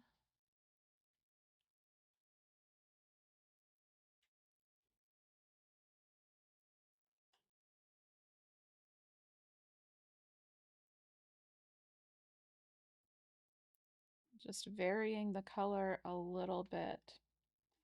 I'd like to maybe have some yellow again to brighten that mixture up a little bit. I'm going to turn back off the autofocus so it's not trying to keep focusing on my paintbrush there.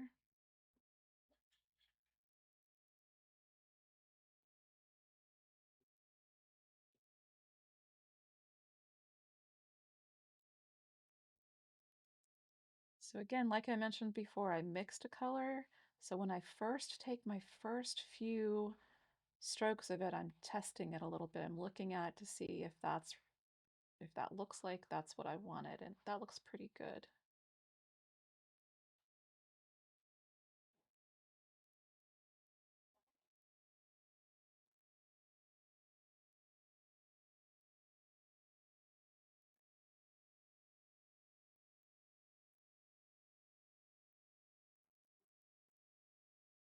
You can see pretty quickly how much that really helped us there. Just warm it up a little bit.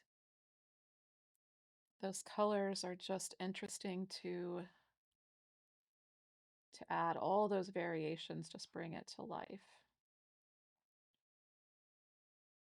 I just wiped most of the paint off my brush, and then I can just touch along the edges, not really blending, but just settling it in a little bit.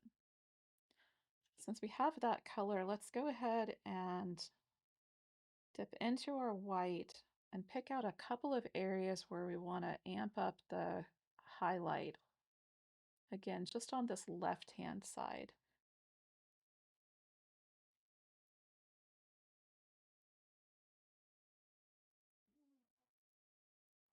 If you get all finished with your piece and you feel like you still have what we call holidays or parts of the background that are showing through too much, you can just do a little bit of a glaze around some of these edges just loosely, and you'll fill that in really quickly. If we have time, I'll try to show you that. So I want to be careful with these. I want them to look like highlights and not snow. So I don't want these highlights to be pure white, just lighter.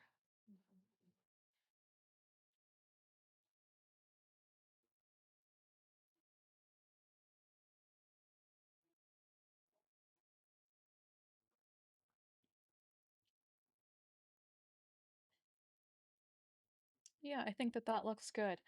All right, I'm going to mix up a little bit of our background color, and then we will resume with getting our final pine needles in.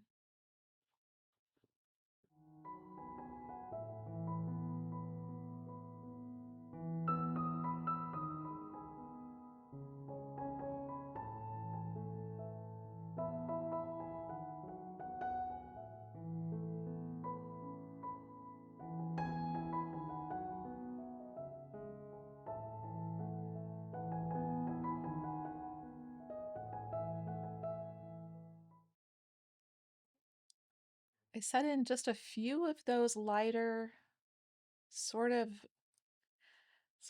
our background color really, so that they low blue, little titanium white, a little bit of burnt sienna to gray it, and just added a few of those. This really is one of those places where you have to be a little bit careful because it can get really fun to be putting in a bunch of these, and it can get maybe out of control a little bit quickly. So um, be watching carefully, be making sure that the changes you're making really are um, doing everything you want it to do. If you start painting, you start wondering, do I really like that? Then beware, it might be almost time to stop. But continuing to vary the color just a little bit can really build these up so nicely. I am thinking about these branches, these pine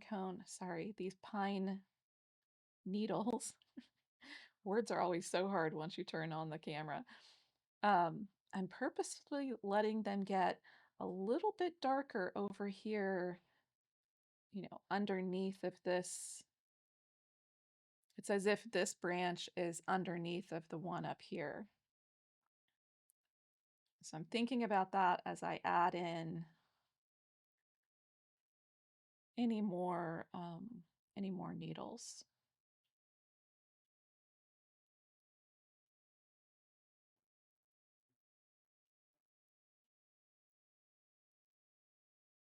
So you can keep going back and forth, add in a few, add in a couple of lighter ones, just continue to build it until you have it the way that you want it.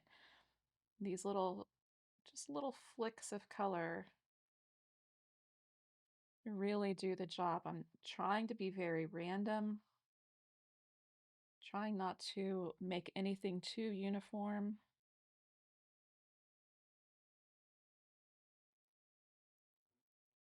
The other thing that I'm trying to think about doing is sometimes coming over this wood, the actual branch that you can see.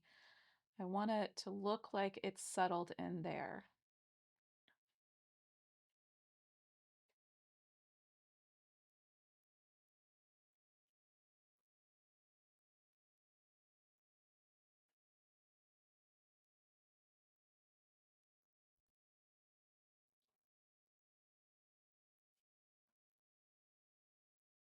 Yeah, it's really pretty. I think that the last thing that I'm going to do is think about a little bit of a wash to come in and soften a little bit of our snow. So rinse out my brush a little bit here. I'm looking at this. I'm looking at the ice drop a little bit to decide if I want to change that. It's all of those little decisions that you get to make at the very end. And at the end of the painting, that's really when you really want to really slow down, really take your time, look at everything carefully as you're working through it. I'm just going to add a little bit of variation to this little, it's almost like a baby pine cone that's on the end of this little branch out here. Just varying the color a little bit to give it a little bit more of a pine cone look. Okay, so it's easy to get distracted when you're painting and having so much fun. So a little bit of phthalo blue, some burnt sienna to gray it, and some titanium white, which I'm also almost out of. Let's get a little bit more of that.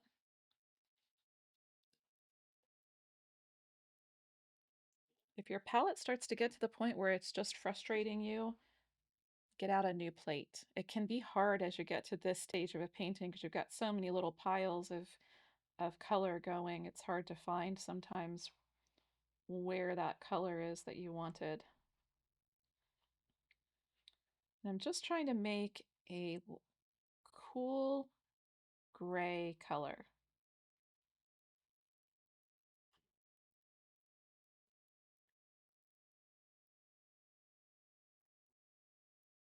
Got a little mix there. I hope you can kind of see it's pretty tiny. I've got a little bit darker over here. I let it stepped off to the side with a little titanium white beside it. I'm going to dip in. For this, we could dip into either the airbrush medium or a little extender or water. I just want to thin it out sort of to the consistency of ink. I'm going to try it out a little bit too dark, I think. I'm going to lighten it. So where I tested that, I'm just going to clean out my brush mostly and run it through that again just to make it blend in a little bit better.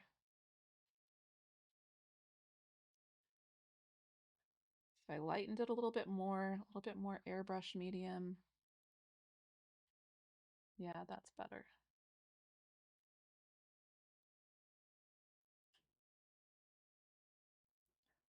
So since this is so thinned out, it's going to be very transparent, which is exactly what we want for a little glaze that we're putting in. Oh, I'm sorry, I have it off the camera there. I'm just touching it in and spreading it around that it's so transparent, so it lets some of the other colors show, but softens it a little bit.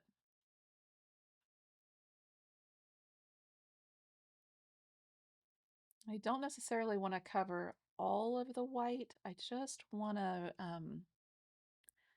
make it not so bright everywhere.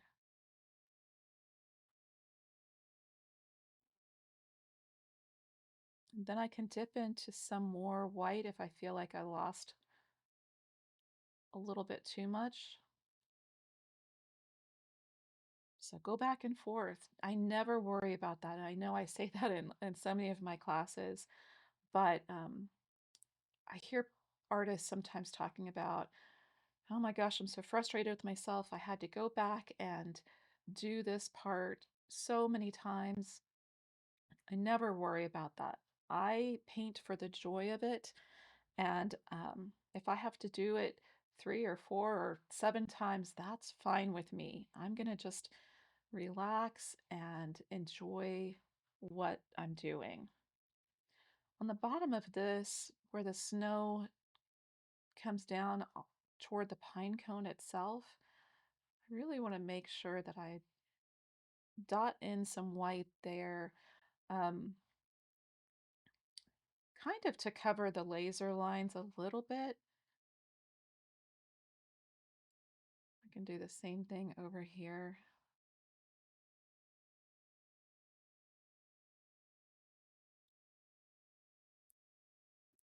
And while I'm thinking about it, I think I still have some branch color still somewhat workable over here. I'm gonna dip back into it, make sure it's light enough, dip into my airbrush medium because I'm going to be doing a couple of pine needles here. And remember, the airbrush medium allows the lines to flow a little bit easier.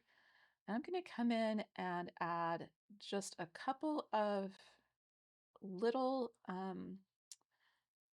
needles that come over this snow.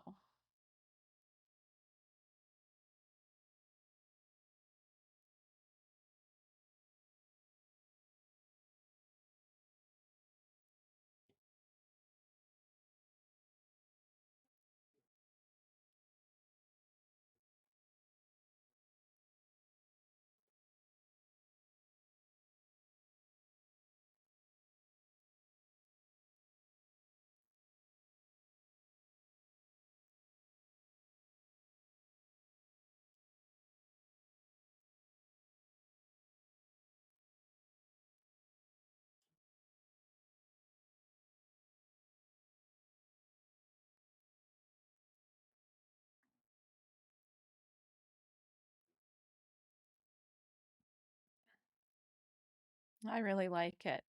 I'm going to call it done for the film. I will probably come back in and do just a few more dots within some of my snowflakes.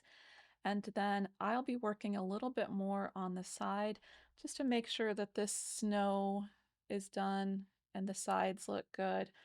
But I think for the class purposes, this really gives you a really fun little painting to do. I really hope that you enjoyed this piece. I've got some new things coming up